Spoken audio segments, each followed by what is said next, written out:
किस्मत से तो बहुत कुछ मिल जाता है, पर कुछ हासिल करना हो तो वो ख्वाहिशों से ही हो पाता है। वैसे तो कई सारी जीत की कहानियां आपने सुनी होगी, पर हार कर जीतने की कहानी आज मैं आपको सुनाऊंगा। कहानी मंजिल से 3 फीट दूर। गोल्ड रश का दौर था। कई लोग सोना खोजने की कोशिश में लगे हुए थे। उस वक्त मिस्टर आर्यू डर्बी के अंकल की भी इच्छा हुई कि वह भी सोने की खोज करे। उन्होंने माइनिंग का यानी खनन का काम शुरू किया। कुछ हफ्ते की मेहनत के बाद उनको वह मिल गया जो वो ढूंढ रहे थे। हाँ, उनको चमकता सोना हाथ लगा। पूरा सोना निकालने के लिए उनको बड़ी मशीन की ज़रूरत थी और उनके पास इतने पैसे नहीं थे कि वो मशीन खरीद सके। उन्होंने सोने को अच्छे से ढक दिया और ट्रेन पकड़कर घर चले आए।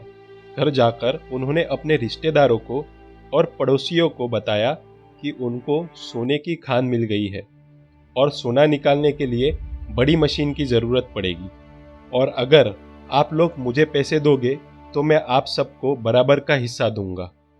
इस तरीके से उन्होंने मशीन के लिए पैसे जुटा लिए थे और मशीन लेके उन्होंने माइनिंग का यानी खनन का काम शुरू किया। जब कच्चे सोने का पहला लॉट निकला तो वो लॉट उन्होंने स्मेल्टर के पास मतलब धातु गलाने वाले के पास भेजा। स्मेल्टर ने बताया कि उनकी खदान कोलोराडो की सबसे बढ़िया खदान थी। बस और क्या था, 2 से 3 लॉट सोने के निकालते ही उनके सारे कर्जे उतर जाते। फिर और कुछ लॉट निकालते ही वो बहुत अमीर हो जाते। जैसे जैसे ड्रिल करते हुए मशीन नीचे जा रही थी, डर्बी और उनके अंकल की आशाएं ऊपर जा रही थी। पर अचानक उनको ये एहसास हुआ कि सोने की झलक गायब हो गई है। वो खोदते रहे पर उनको सोने की झलक फिर से नहीं दिखी।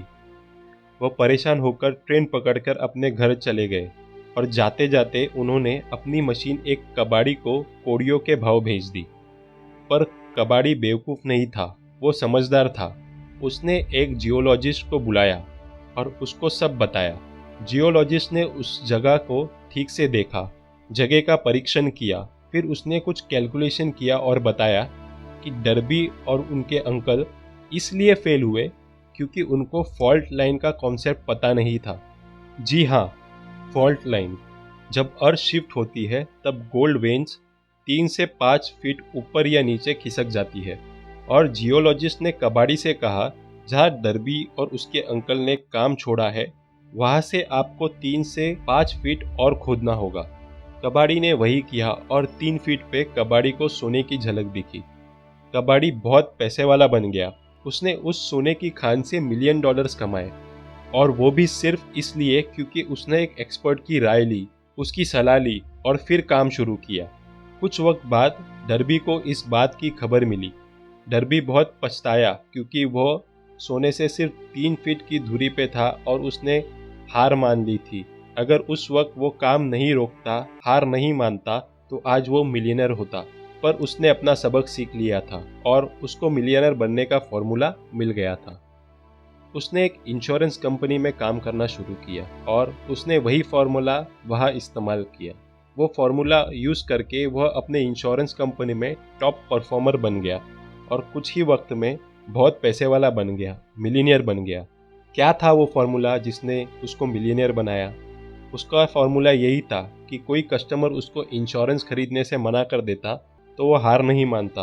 वो दूसरे कस्टमर के पास जाता, फिर तीसरे के पास जाता, फिर चौथे के पास, और वो लोगों से मिलते रहता जब तक कोई कस्टमर उससे इंश्योरेंस नहीं खरीद लेता। तो एक बात हमेशा याद रखो, जिंदगी में एक काम पकड़ो, उस पे पूरी मेहनत से काम करो, उसको अधूरा मत छोड़ो। क्या पता जिस जगह आप छोड़ने जा रहे हो वहीं से सिर्फ 3 फीट के दूरी पे सोने की खान हो।